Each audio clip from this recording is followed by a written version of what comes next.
Ladies and gentlemen, boys and girls, Dine is here. That's right, we're talking about Freddy versus Jason, finally, on Kill by Kill.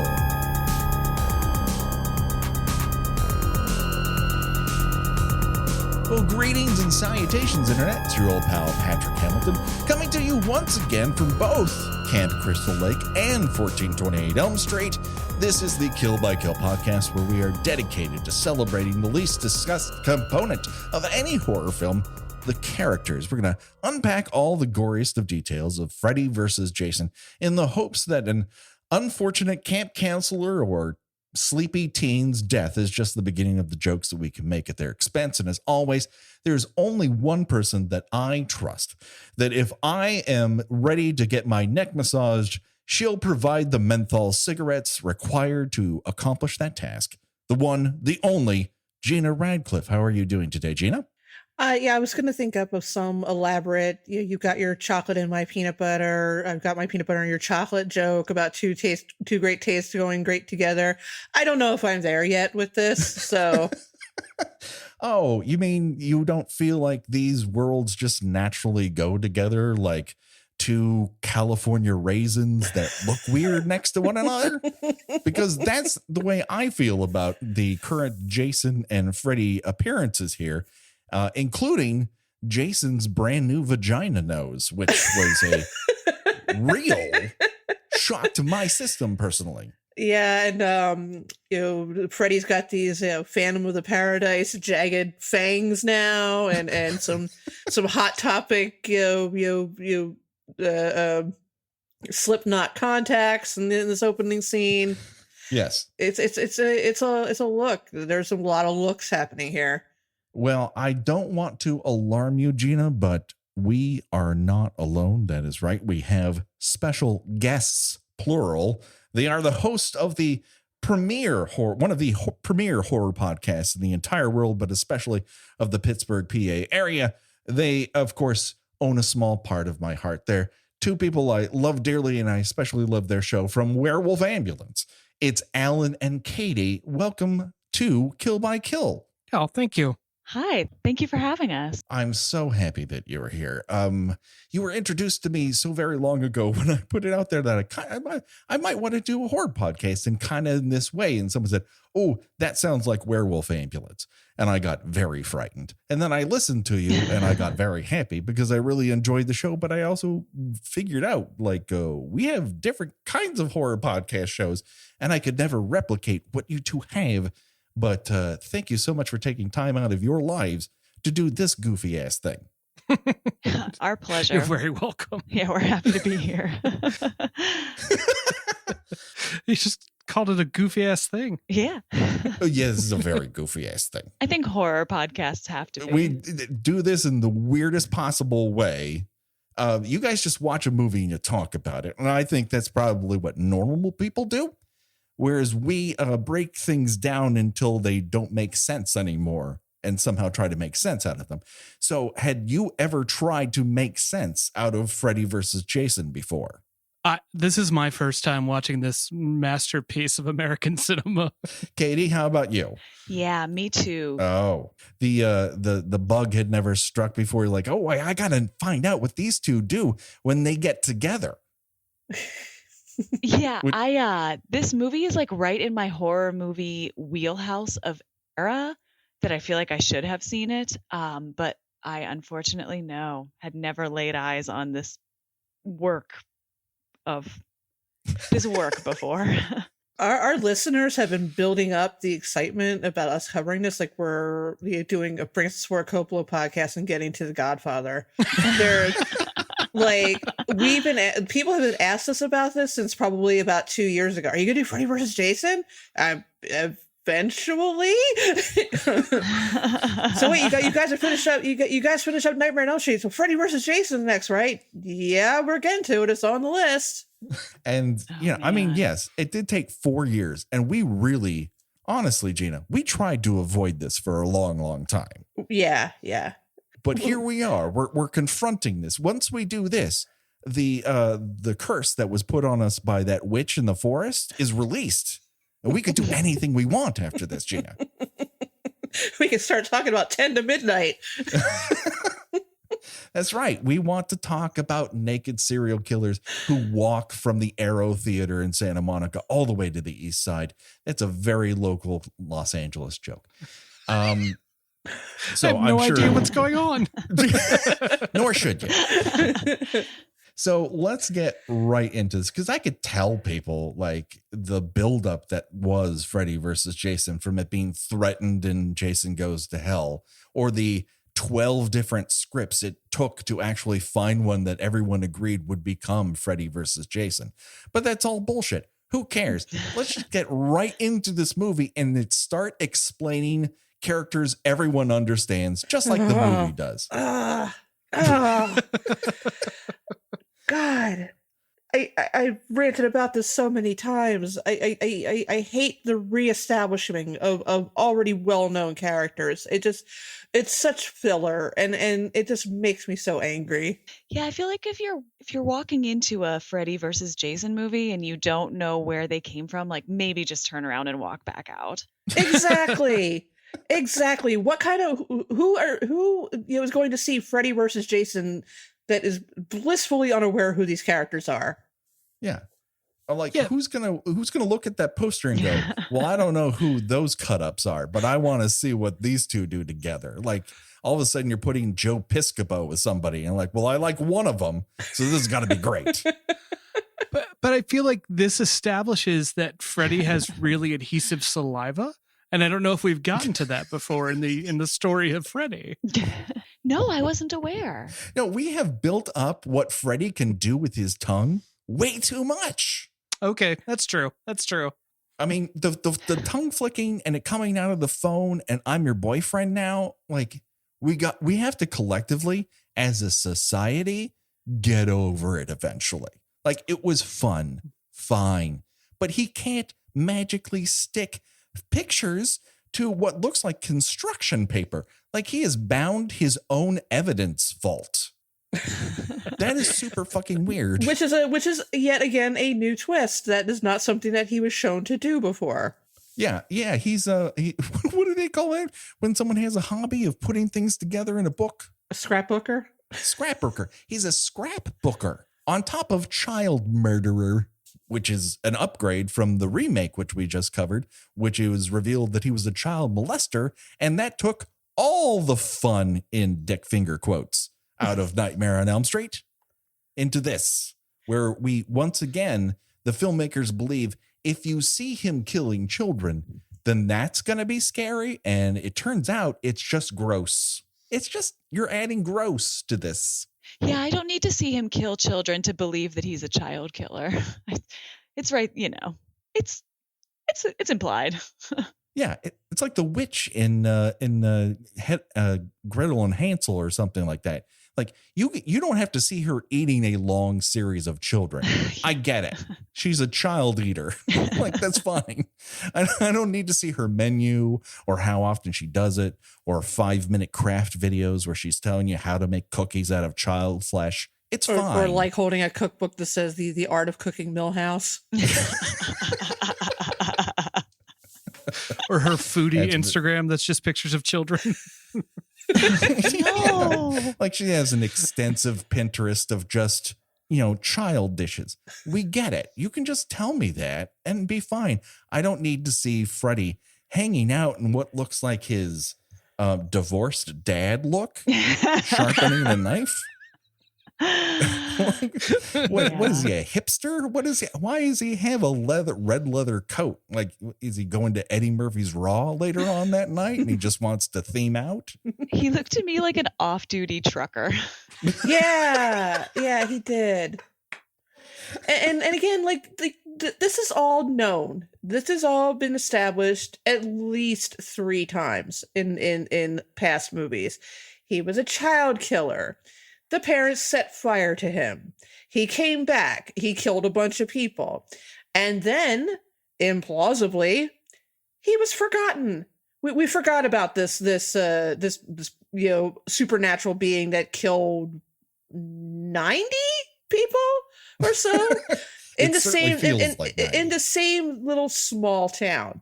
He has been forgotten in that, impossibly long decade between when this movie was made and when the last Nightmare on Elm Street movie was made. You know how America likes to give up on serial killers.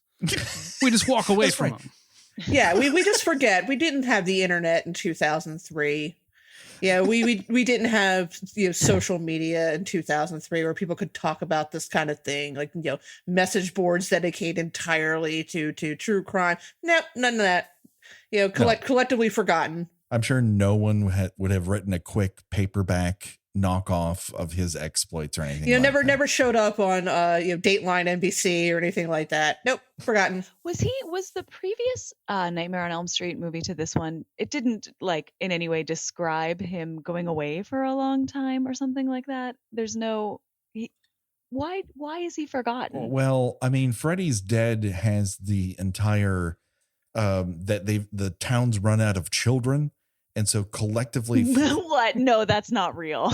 Are you serious? No, it is. Oh, it is. The entire premise of Freddy's Dead is that the parents are in some sort of fugue state because all of the children are gone. All the children are dead. Oh. And they wander around I am with deeply deflated, into that. dusty balloons. And Roseanne Barr shows up. And you're kind of like, what you sound like movie you're is this? absolutely making this up on the top of Yeah, I know. It sounds like a Sounds like make-em-up. a dream you're describing to me. Am I tripping right now? This is what tripping is. Yes and yes. Wow. Why are we watching that? But yeah, Freddy's dead. Freddy's dead. He's banished, I guess. Is that the word you use for it, Patrick? He's sent to hell. Yeah. And for some reason, when you send someone's soul to hell, it makes the living forget about you. Which no, I don't think that's. I mean, of course, it depends on your personal belief system. If you believe in heaven and hell, that's a whole other thing. But I think that someone dying does not make you forget them. Let alone collectively forget someone. No. It's movie bullshit. I mean, it's all movie bullshit, but it is a weird flex, as the kids say in Freddy's Dead.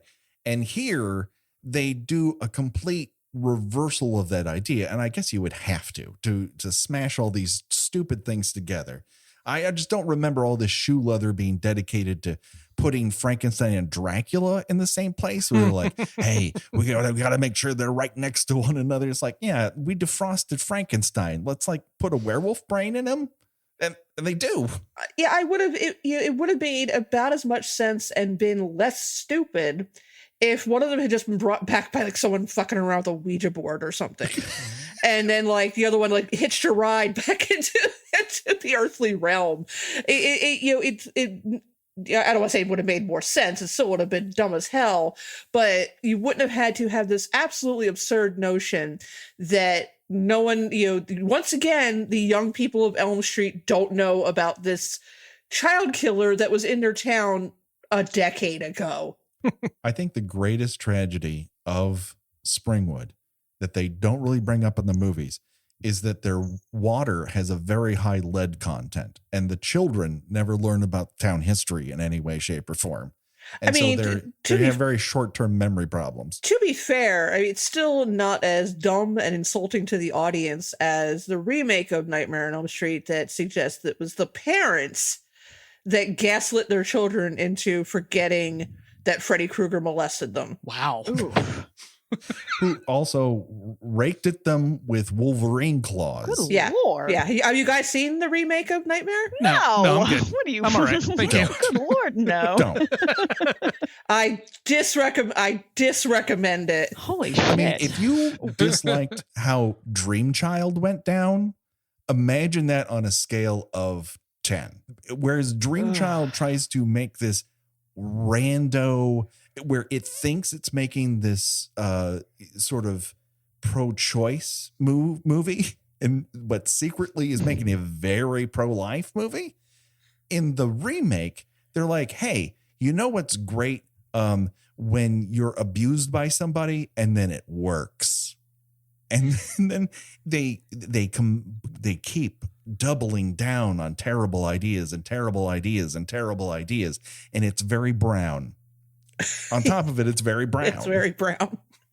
The color palette, that's not a code for something, right? No, It's both. the color is very brown. Yeah, Okay. everything it's is both very brown and brown. It's brown on brown, like stacks on stacks, but brown. What we also learned that's very new in Freddy versus Jason that we had never really been shown before is that the parents of Springwood are terrible at throwing Molotov cocktails. They sort of heave them as if it's a shot put and not an object to be tossed. They kind of heave it upward in an upward arc. From the shoulder. Yes. Like there's a form to it that they're trying to qualify for the Olympics in. Olympic Molotov cocktail throwing. I mean, it would make the Olympics more exciting. Yeah, I would watch that. Absolutely. You just light that big torch by just throwing a Molotov cocktail. Throw them into the crowd. Throwing the Olympic torch at child murderers. I mean, this is something we could all get behind. I call it a win-win. This does lead to Freddy naming my new favorite MTV show, Naughty to Nightmare. I think it's going to be really good next season. He was naughty, but now he's a nightmare. What? He wasn't naughty. I'm so impish. Ooh, what have I done? Killed another child. My favorite headline so far in this movie, in a franchise rife with crazy headlines, is "Child Killer Set Fire." That doesn't make sense. Not set free, set fire. So set fire. Set a fire where? Oh, it's burning up. Once they throw the Molotov cocktail and everything starts to light on fire, his evidence book has inexplicably a headline from the future, as if he has been in Doc Brown's car and been gambling on sporting events or something. And it says, "Child killer set fire." I think they meant to say child killer set free, as in he had been brought in by police and could not be convicted, as it's stated in the first one. Or he literally set a fire. And can you believe this guy? First he killed kids, now he's setting fires. There's no end to this. This guy's out of control. Next thing you know, he's going to be running stop signs. This guy can't be stopped. As Gina mentioned earlier, I want to alert our audience to really look out for Freddy Teeth Watch. So far, I've caught him in 3 different sets of teeth. In the close-up, he's got the sharp teeth, but don't get too attached to them because they will disappear with 2 other sets of teeth in just this 20-minute sequence. So apparently someone got obsessed with what Freddy's teeth look like. Yeah, he's got the shark teeth, and like I said, he's got these like Slipknot contact lenses where they're like light blue but like shot through with red veins. I'm like, oh, is he a vampire now? Okay. He's not a vampire. I mean, we watched Jason become a vampire, so why not Freddy? When did Jason become a vampire? In part 8. When they finally get to Manhattan. Not literally. There's a scene where he just comes lurking out of the shadows, a very Bela Lugosi move, and we just determined that he became a vampire at some point. He snatches a Canadian cop into the alleyway, into the shadows. That's right. Like he has a cape. Yeah. I am very impressed by your deep and abiding knowledge of these franchises, guys. I truly am. Yes, impressed. I am often impressed, but by how little you're able to retain from a lot of these movies, that you're able to wash. Oh yeah, in and out. Wash your soul from whatever. Like you keep a small bit, but you really wash away what you did not care for from a lot of them, and I think that's a very admirable trait. It's one of my best traits. Yeah, it helps. I also wouldn't call this knowledge. We've watched these movies too carefully, and we've taken way too many notes. It's not a good thing. It's occasionally funny, hopefully, but I don't know that it's good. The other thing that this movie seems to retain from specifically Jason Goes to Hell is the Terminator 2 blue look everywhere. It's a lot of blue. It's a very blue movie. It's so weird.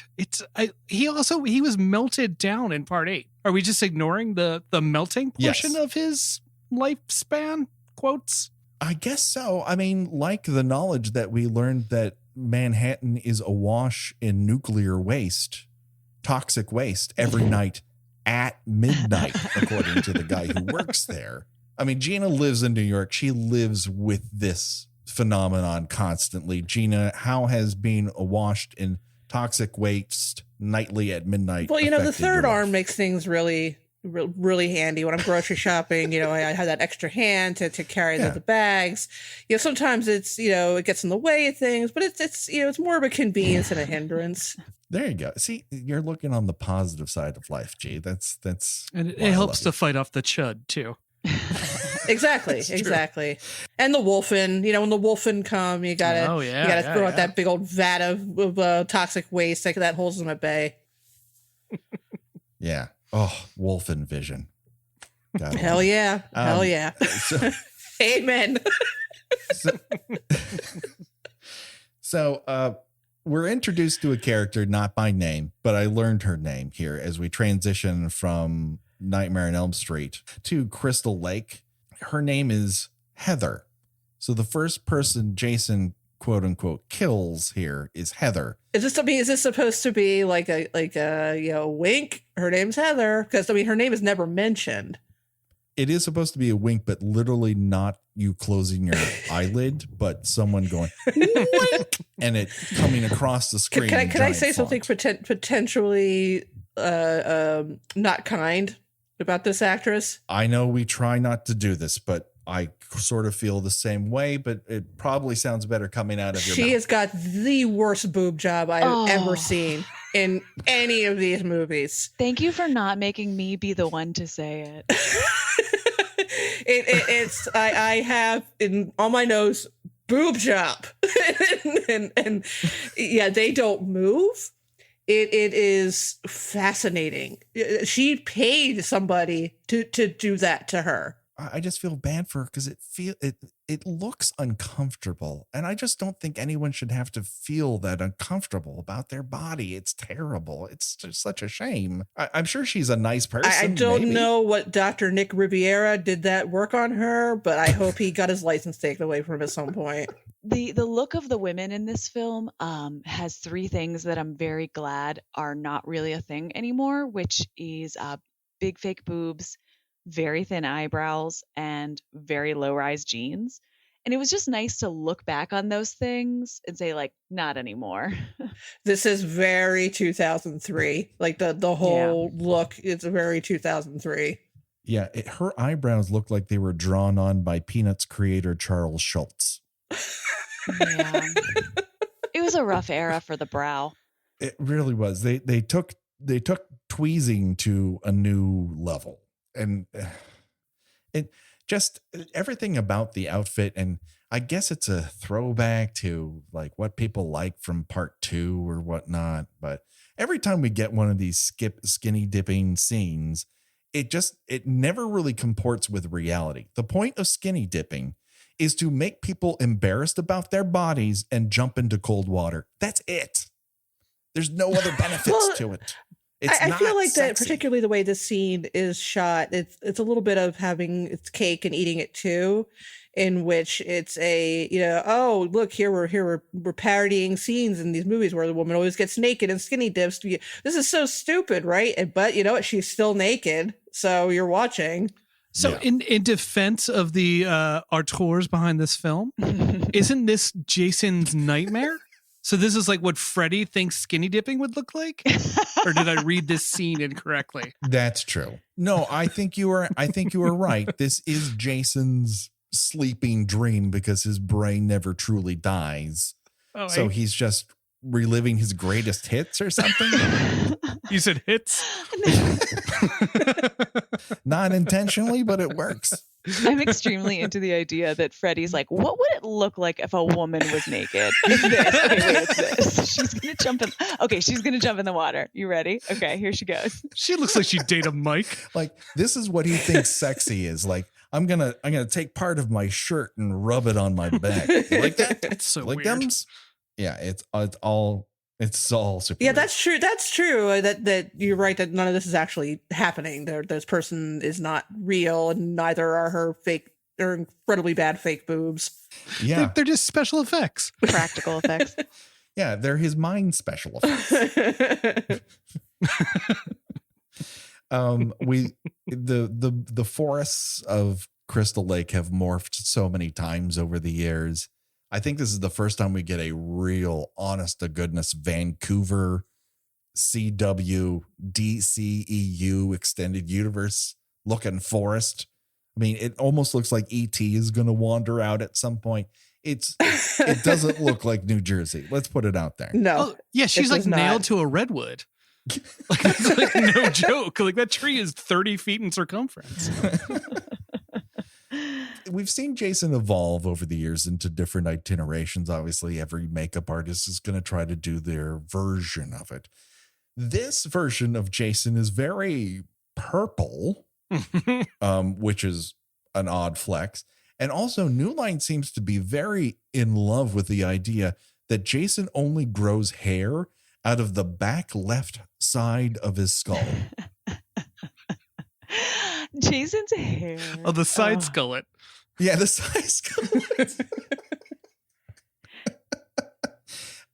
In Jason X, he was curly, which was interesting because we'd never really seen him with a kink in his hair. Oh, Yeah. it was like a Brillo pad. Ugh. Yeah, that was some bad hair. That was some remarkably bad and hair. in part two, like he has a real flowing mane. Like it's out there. It's wild, baby. And then somewhere between the Friday and the Saturday that Friday the 13th 3D takes place, he goes to Gold's Gym and just really maxes out and loses all that. Hair. It's all the steroids. But once he got to New Line, they just really bring out that skullet, as it were. And we see it in the spotlighted against the moon several times. I'm not really sure what it's about. And of course, the worst thing about this version of Jason, and that is a jacket. Again, folks, don't put Jason in a jacket. He doesn't need a coat. He doesn't need to layer. Is he cold? I was gonna say, are you when you're undead? Are you cold? Yeah, like he's literally reborn from the grave here. And he's like, oh, thank goodness I got this jacket. Like, what do you?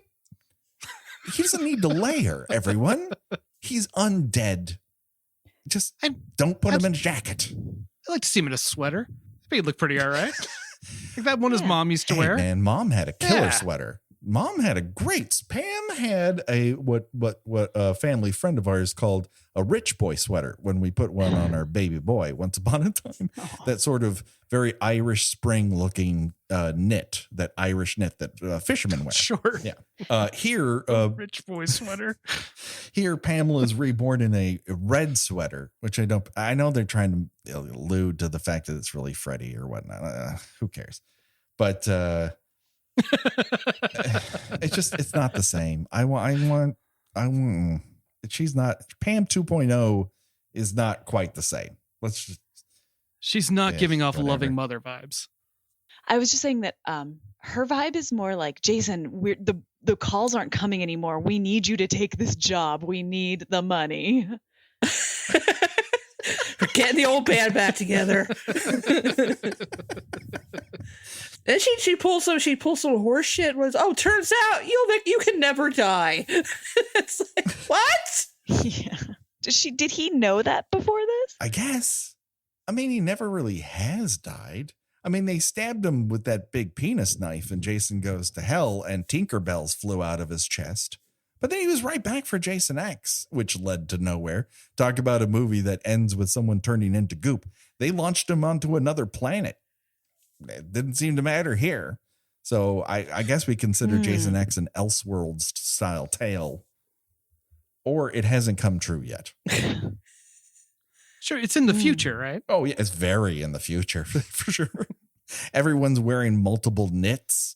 They're in a Canadian spaceship the entire time. It's great.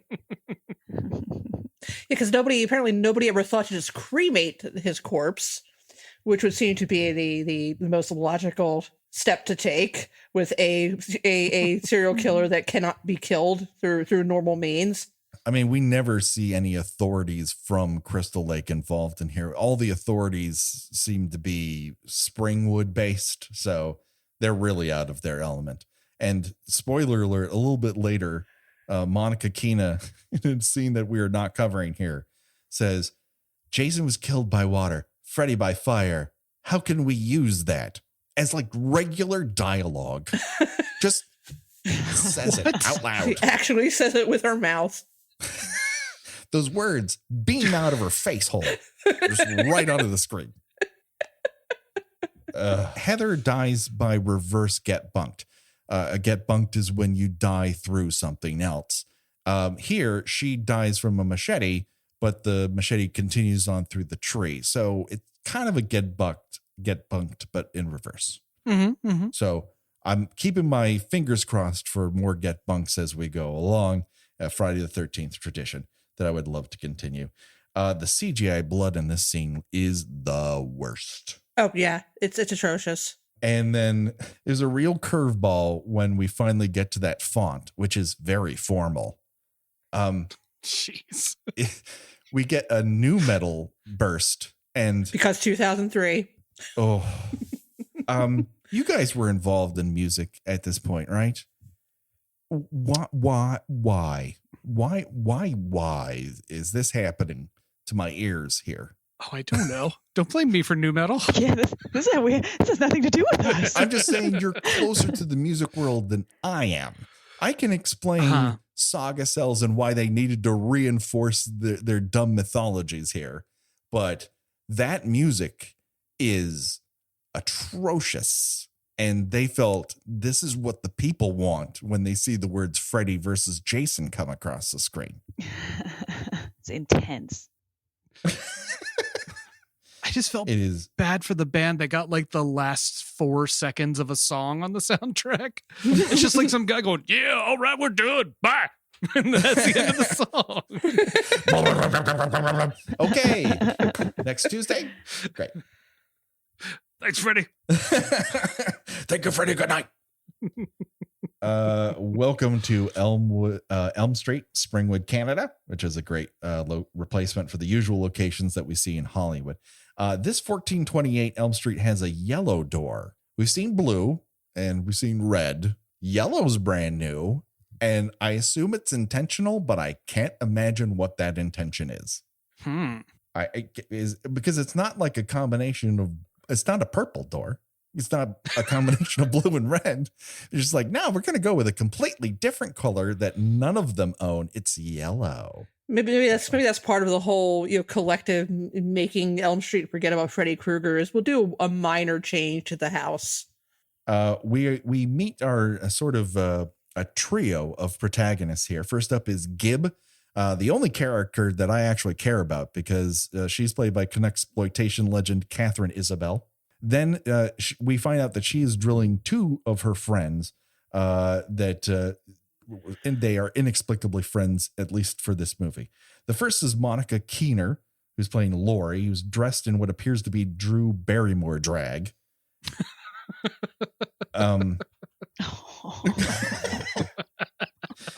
And then 1/3 or 1/4, depending on the era, of Destiny's Child. It's Kelly Rowland. Listen, I want to say right now, nobody better say a bad word about Kelly Rowland.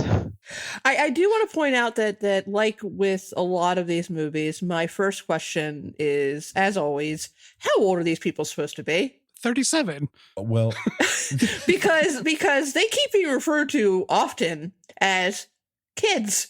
Yeah, they're in high school. And I am kind of there's like that reaction meme of Homer Simpson kind of staring at his computer with like his eyes squinted up. And I'm like, kids? Okay, sure. Believe it or not, all 3 of these actresses were born the same year.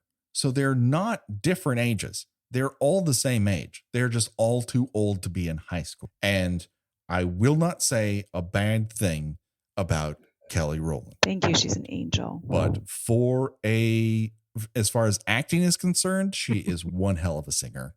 And she is also dressed she is dressed in a lot of chunky jewelry. She seems like she's in another movie. Sure. Yeah, for sure. Yeah, she deserves to be in a better movie. Yes. They're playing Fuck, Marry, Kill with the Three Stooges. And I will say that Kelly's answer is not wrong.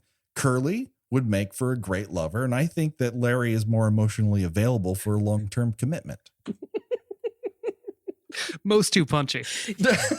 He is. No, you want to get I was Mo gonna out say of the way. Moses flat out abusive, so he would not make a suitable husband material at all. He's both physically and emotionally abusive. You need to get him out of the picture. I put down Low Rise Jeans, the movie. So Katie, once again, nailed Such a it. bad look. It's not good for anybody. And this movie seems addicted to water bras you can see. It's a very visible bra movie, and I'm not really sure what's up with that. One of my favorite movies, Josie and the Pussycats. No one wears underwear, and everyone benefits from it. No man, no woman, probably none of the pets. No one's wearing underwear, and it's all thumbs up. Here, everyone's wearing way too much underwear, and you can see all of it, even though they're all wearing clothes. I feel like that's of the time, though, right? Like, isn't It was the look, though. Yeah, it was very much the look. Absolutely, yeah. Like you always had, like, the underwear sticking out, the bra strap exposed, and it was not a good look, but it was a look. Yeah, I feel like this is the era of the whale tail, the thong pulled up over your hips with your pants down around your butt crack. Oh, yeah, exactly. You're just going to math class. Like, great look. just Kelly Rowland going to math class with her whale tail? Yeah. As God intended. 2003. Enter Trey and Blake, two people who are not the same person despite acting and looking exactly alike. And of course, their names are Trey and Blake. They are the most Trey and Blake people to ever existed. Yeah, it's as if someone pushed the Trey and Blake buttons and they just popped out into existence. You can tell that Trey's an asshole because he uses the word babe frequently. I have to ask, when did that become just a sign of utter assholish insincerity? Babe.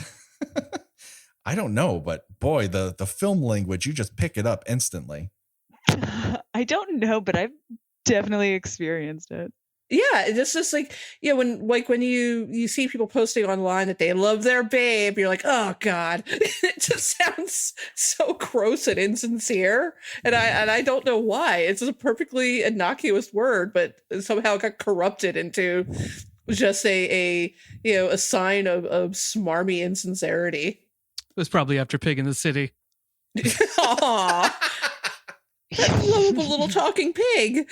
I have some friends who use it like largely as an insult to each other, where they'll be like, it's sort of like that scene in National Lampoon's Christmas Vacation where she's like, "Why is the floor wet, Todd?" And he's like, "I don't know, Margot." But my friends say that replacing their names with babe. I don't know, babe. It works.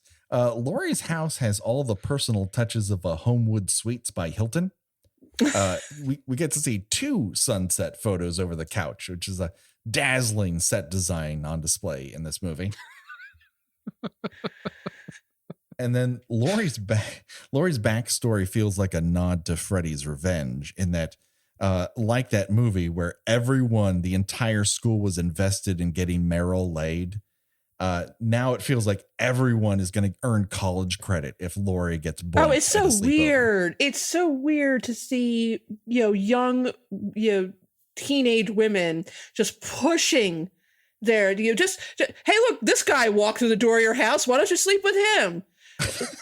But I don't like him. Yeah, well, that doesn't matter. It's like, he's got two nose holes and a penis. Like, make it work. It's like, you need to get laid, 16-year-old. You're not getting any younger. So and again, I feel like this is a very, very, male-driven. Sure, this is how women talk to each other. Of course, it is. It does not feel like a woman was involved at any point in this absolutely not process. Absolutely not. Speaking of wieners, we get to see Blake or Trey, I can't remember which one, yank on his wiener through his wet jeans while he's sitting on a leather chair, which is just gross. Man, put a towel down. That's a Blake the ball scratcher. It's his signature move. He is yanking down on it like he's trying to disconnect it from his torso. It's violent. I assumed he had to go pee-pee. Just Blake, honey, say words. Tell me what you need. Gina, what do you know about feng shui? I know that it's probably not successful as a way to hit on someone. I try to put myself in a woman's shoes from an empathetic point. But of course, there are many things that hold me back from that. So I will just ask Katie and Gina here. Have you ever been hit on by a guy who's stuffed a pillow into his crotch? Is that a move that works in real life? I mean, I assume it's to hide one's excitement. So probably when I was a teenager, maybe. I have not experienced it, but I'm not saying it wouldn't work. You never know. You might get hit on with someone like Trey, who we're told has a very nice ass, but I would say B- at best. I'd have to see it for myself. You can't tell in those big jeans. Yeah, I was going to say, they're not form-fitting jeans. You really can't see it. He's also wearing a very voluminous shirt, which is odd for 2003, but okay.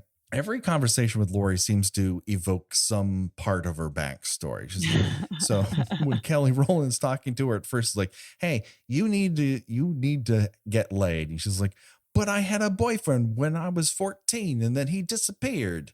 And then in another conversation, she's like, just give this guy a chance. And she's like, how can I give a guy a chance? My mom died. Very natural. Very natural. Very natural exposition. We see the return of a filmmaking technique that we haven't seen in Friday the 13th in a really long time. So I got very excited about it. A killer POV shot for the first time since 1983. We got one, baby. He's walking up the stairs. And as we know, Jason's premier gift beyond being immortal, we now learn, is that he knows your fuck style and can use it against you. And so it's very true. He knows your fuck style. And as a result, like, he can find a way to turn that around on you. It may work for you in the sack, but in life, it can get you killed if he's involved. So he's paraphrasing Metallica with your fuck style determined your death style. Yes. Okay. In those exact words. I was very worried about where these two are having sex, because if it's Lori's room, that doesn't look like a teenage girl's room. And if is it a spare room? It just looks very Also, utilitarian. they don't have the door closed, which gross. I mean, we've probably all been. I hope it's not her widowed dad's room. We've all been in homes where other people are getting involved, let's say, but you close the fucking door. Come on, have some decency. I assume they think the lightning and thunder is going to cover up their very ADR sex noises, which to me seem highly suspicious. And so because Jason understands their lovemaking style, he knows that Trey, quote unquote, does not like to be touched after. So Catherine Isabel's body double goes to take a shower. Body double is hell. I love that. That's so mean. Well, listen, Catherine Isabel does not need to, none of these people need to get naked for my entertainment. I'm on record as such. Also, I don't need to see an actual person's body. That's not for me, but it's a very obvious body double because it's shot from over the top, the crown of her head. And we learn once she goes off that Trey is luxuriating in flannel boxers. Oh, 2003 again. Oh, yeah. Were lumberjack male prostitutes a look in 2003? I might not have been on the market at the time. So I definitely wore the hell out of some flannel boxers in 2003. Oh God. Yeah, I recall that being a heavy rotation in Yes. You know menswear. what? I then I retract my statement. It is true to life. You can only but- imagine how uncomfortable they are, though. They seem overly roomy, and depending on the season, I guess I now understand why they're yanking on their cranks. They don't constantly. breathe. Not a breathable material. No, it's meant to retain heat. So as he's getting a beer, he's surprised by Jason, who stabs him multiple times through the back and then into the bed in our second reverse get bunked of the movie. And we're only 13 minutes in. And just to add insult to injury by machete, Trey is folded backwards a la Jason Lives. It's pretty gnarly. I do appreciate that. It's a very good death. I quite enjoyed it. There was like a split second. Yeah, his meat comes through the paper. Sorry, go ahead. It's so weird. It looked like meat coming through butcher paper. It doesn't matter.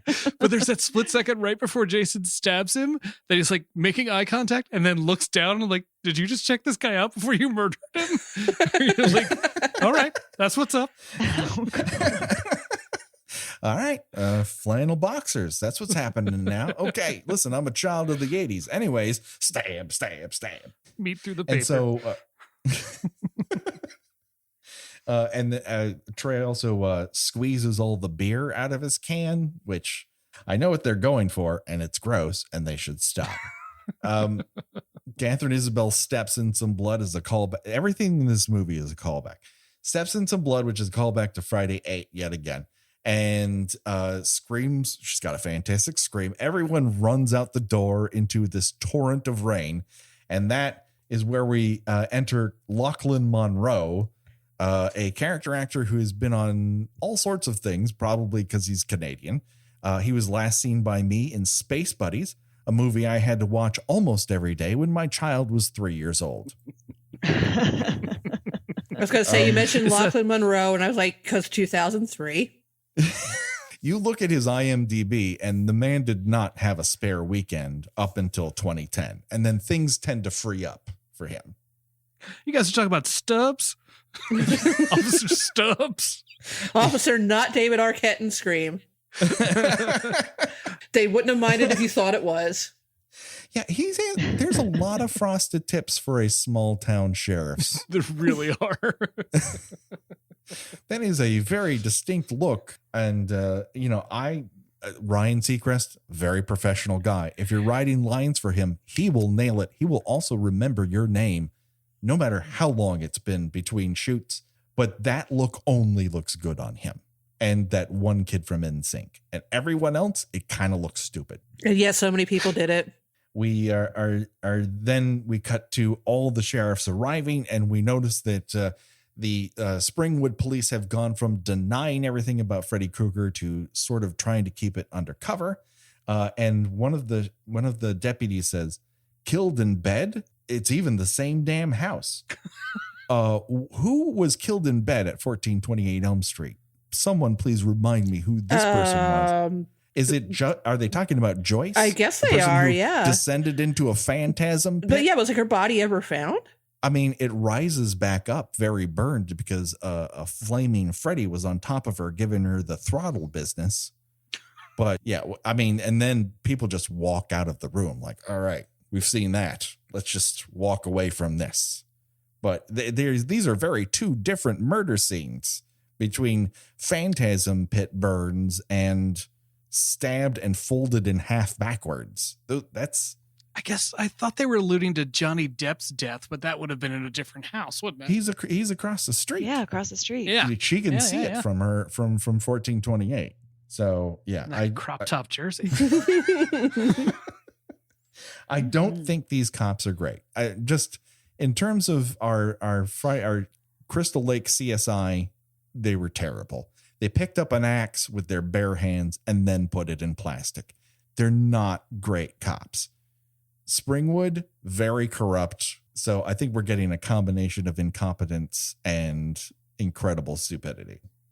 So then we cut to a police station where Lori is peering out at everyone else as if she's a dog in a window hoping to get adopted. Aw. And listen, this entire movie might be watching her move her head back and forth in micro decisions. Yeah, we see a lot of the wheels turning in her mind, and they don't always result in anything, but they do turn. So I liked that scene because right before it, the cops like, keep them all separated. And then we cut to her alone and everybody else leaving the building. I thought that was very adorable. They're not good at listening to commands. Horror movie cops. And so this is where she, I guess, overhears someone saying the words Freddy Krueger, and then she somehow wills herself into remembering the name Freddy Krueger and instantly gets sucked into the dream world, which again, like I hate this concept so much. I hate that she doesn't know who Freddy Krueger is. I hate it. It doesn't make any sense. It's stupid. And yet it is the entire crux of this film that he is trying to make everyone remember via Jason to be scaredy cats. I mean, that's like, that's like, I mentioned this off before we started recording. That's like not knowing who Ted Bundy is. Sure. But I bet you if you wandered out into the world before that Netflix movie and all the other documentaries and the dozens of podcasts, I'm sure you're going to hit some 17-year-old who doesn't know who Ted Bundy is. But do they live in the house where Ted Bundy killed people? Because then you would know. Right. Do they live in the town where he, you know, I mean, okay, fine, Ted Bundy killed people all over the country, but just for purposes of argument, did they live in the town where it all happened? Yeah. I listen, I'm just being everyone's favorite mode of personality, the devil's advocate. I mean, how does it not become like a thing that kids scare other kids with? Yeah. Like, you know, boogeyman stories and all. I mean, that doesn't make any sense to me. I'm thinking of, what was it, Katie? Was it Scream 4, where they had like the people were like putting up the placards for the killer on the anniversary of the death and all that stuff? Oh yeah, I think it was. I think you're right about that. So that town never forgot. No. Well, that town is keeping it together. Springwood is not. It's true. First of all, they all forgot that Springwood has almost always been in Venice, California, and not Ohio until Freddy's dead. They never mention Ohio until Freddy's dead. And then all of a sudden it becomes Ohio, which is apparently surrounded by New Jersey's woods. Because once again, Jason has walked a third of the country to get to Springwood, and no one has noticed this backwoods mutant riding the rails like a hobo. When she's in... Well, we know he's fast. So that's true. He's just night crawlering across the country, bamfing everywhere he goes. Sure. Makes perfect sense. So we get a bunch of like, oh, look at the kids that he's murdered. Again, we've been down that road. Doesn't make it scarier. It's a whole bunch of not your daddy's Freddy, which I don't particularly care for. But we see the reemergence of the International Dead Girl Jump Rope Team. They're back, Gina. I'm glad we got to hear the song. God bless. And no boys cluttering this up. This is not an intramural team. I just want to see dead girls in white dresses jumping rope to the best of their ability. Single Dutch. No, double Dutch. You then it begins to get quote unquote urban. You got to keep a single rope in there, and pristine white dresses. Just keeping time with that song. And then we learned that the girl that we saw at the very front of this movie had her eyes scratched out by Freddy. Okay. It looks very CGI and goofy. Also, like when she says Freddy really likes children, especially little girls, it's like, why are you explaining this to me? It's horrific. I get it. Like, I don't need to hear a child saying that. It's tasteless. It reinforces a very weird point in these movies, which made sense in the original, in that these were the children that I hunted after. And now after I died, I've come back and now they are teenagers and now I'm going to finish them off. But it's been so long. If you really love to kill children, and we're getting into this headspace, everyone, so congratulations. If that's really your thing, why are you constantly killing teenagers off now? Like, why did you make this jump? Like, oh, listen, I liked kids for a while, but now that I'm into teenagers, that's the medium I'm working in. Yeah, you don't generally evolve, do you? I'm in my teenage phase. Every part of it becomes more and more distasteful, but I don't want to think about the distasteful details. I just want to be entertained by this goofy imp who happens to murder people in fantastic ways. And they keep inserting all of this grossness into it to make it seem scary. But that's not what people find scary, everyone. Yeah, it's just very, this isn't bothering you enough. Let's heap on some more of these unpleasant elements. It's like, you really don't have to do that. Speaking of unpleasant elements, let's cut to Blake's house. We met Blake earlier when he was clutching a pillow to what we think was an erect penis. And allegedly. Speak for yourself. I assumed it was a sandwich. I gotta hide this hoagie. Just smuggling a hoagie. And he's all busted up from the discovery of what we can only assume to be his best and only friend or clone. And his dad is not a natural screen presence. It's almost as if you can see his lips move as he's counting his steps to hit his mark. He walks out from the front door and literally turns mechanically as if he is on a turntable. When his dad walked outside, I had the horrific notion that his father was Alex Jones when I first looked at him. I was like, no! He looks just like Alex Jones. Just like him. Thank you. Blake, what are you doing? You're supposed to be selling these brain pills. Blake, you gotta buy gold. I bet he doesn't even believe that his friend was killed. False flag. Blake, you got to get over this. Have you ever heard of a thing called crisis actors? That's what Trey was. Blake, I'm going to blame Obama for this somehow. Blake, I don't believe in lawyers or the court system, and I'm getting killed because of it.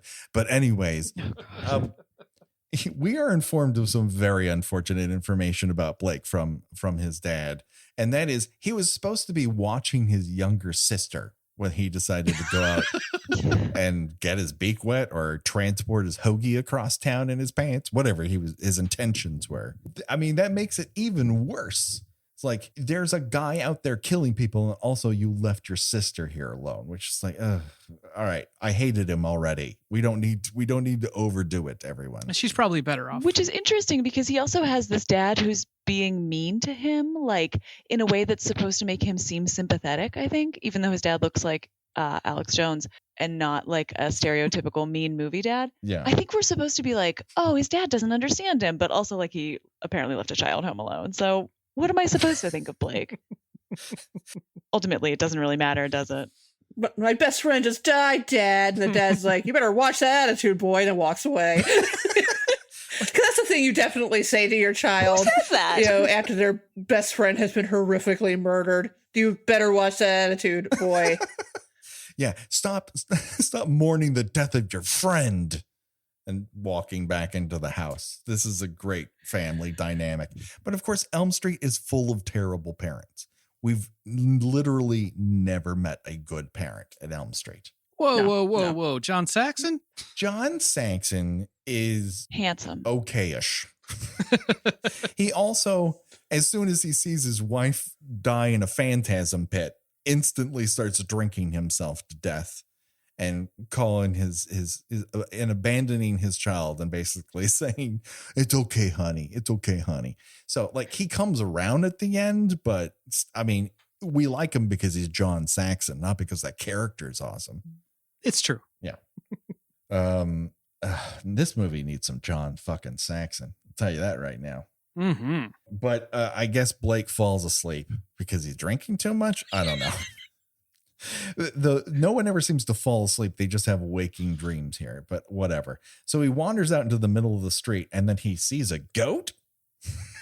And what's the deal with that goat? It's a callback to Dream Warriors where a goat shows up out of nowhere, but I don't. Shit.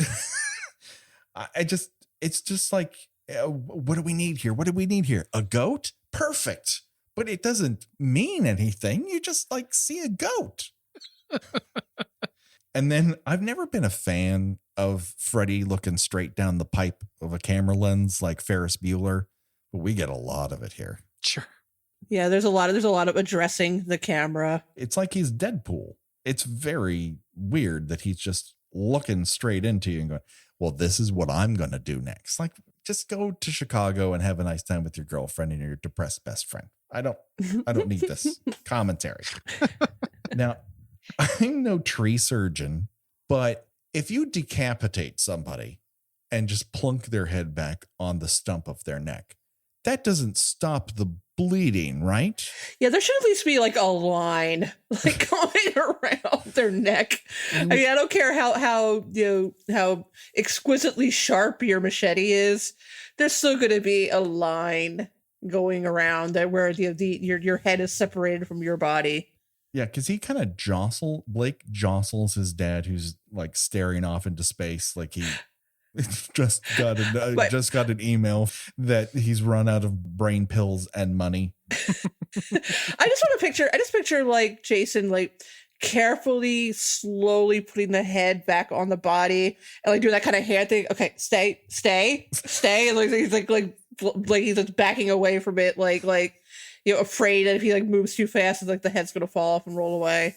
Yeah, Blake's dad is like a Jenga game. And then he gets jostled a little bit, and then you can literally see the fishing wire of someone yanking that head off because it goes forward. It doesn't go off to the left. It goes straight forward for no particular reason. The gravity has shifted, and it's just blood everywhere. And lo and behold, Jason is there. And my favorite part of this sequence is Blake uses his father's severed head as some kind of shield. Well, he wasn't using it anymore. I'm not saying he should treasure it like a family heirloom, but it was a dose of realism that I enjoyed. Katie, before we move on, do you have any other thoughts about what you saw of Freddy versus Jason? Ooh. Well, I would like to mention Blake's death. Blake's death is part of our section, correct? Yes. I am a big fan of him just being sort of like lightly slashed and off camera. Like he puts his hand up and there's a spray of blood. And it didn't even look like what happened to him. It's if you're going to fold a man into a bed, you should at least show me how Blake dies. I deserve to see Blake's death. Agreed. Yeah. I don't know why we're denied this, but apparently we're not cool enough to see it for whatever reason. We didn't earn it for what. Like, this one you don't get, but everything else you get to see in detail.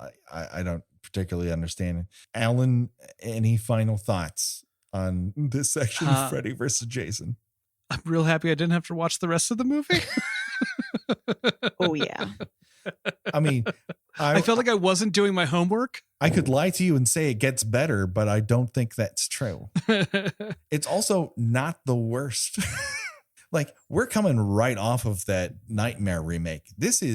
I can't tell you the joy I felt. Oh, really? When I had like 6 deaths right off the top. I'm like, hey, man, I'm right back in my wheelhouse, baby. This is all stupid and weird.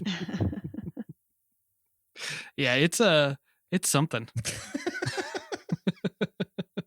Well, we have a bit of a tradition here on the Kill by Kill podcast. We like to play a game called Choose Your Own Death Venture.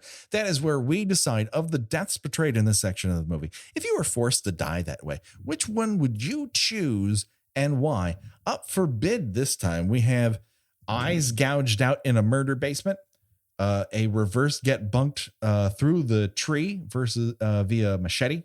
We have the unseen Mike, who's revealed to have his throat slashed, but like throat slashing Friday the 13th. I mean, whatever.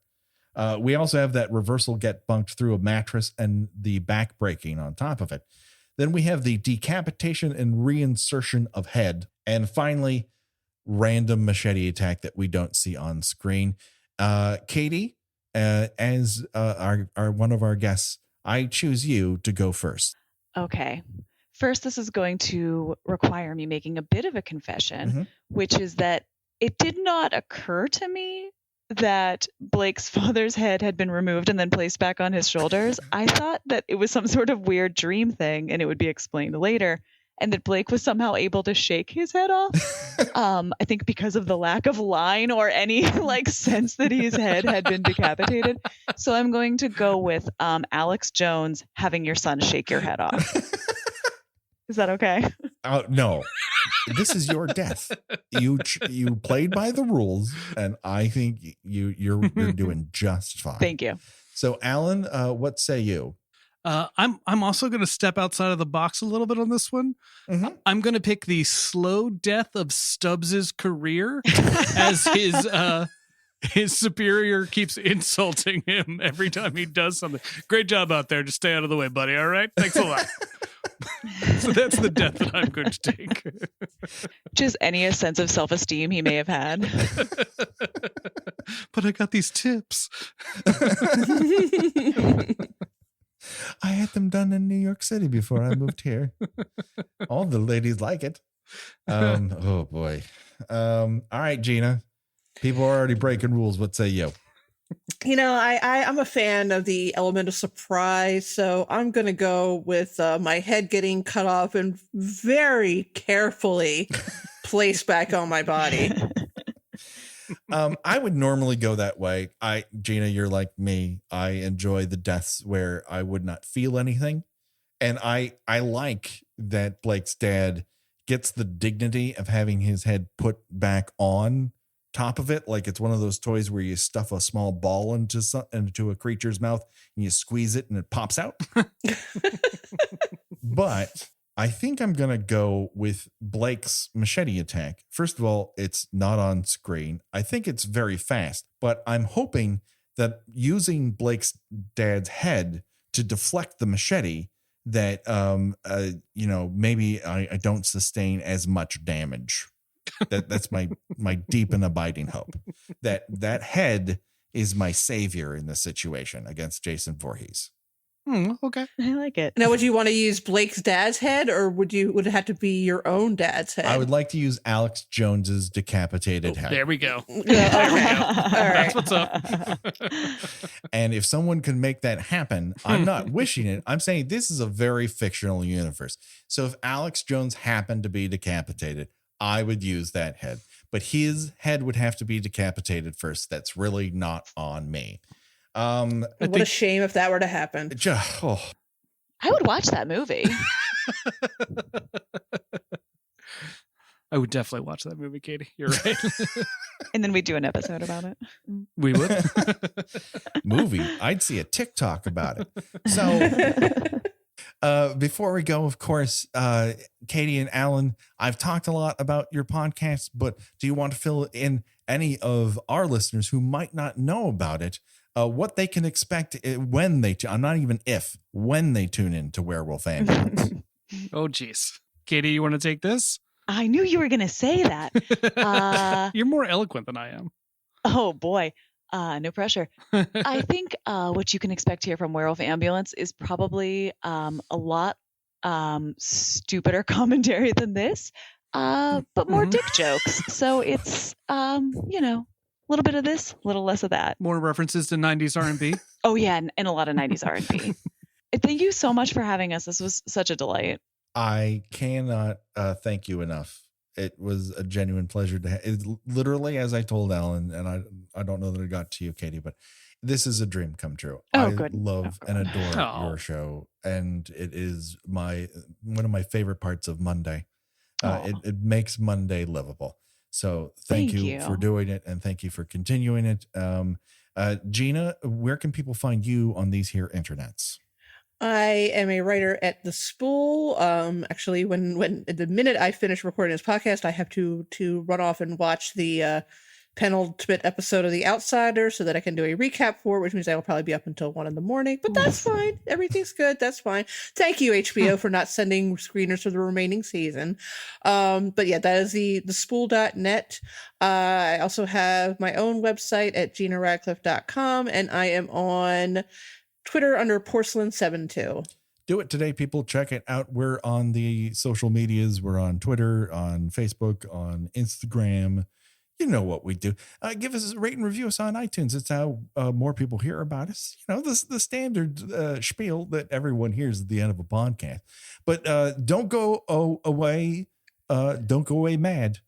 Just go away for 2 more weeks, because we're going to come right back and talk more about Freddy versus Jason.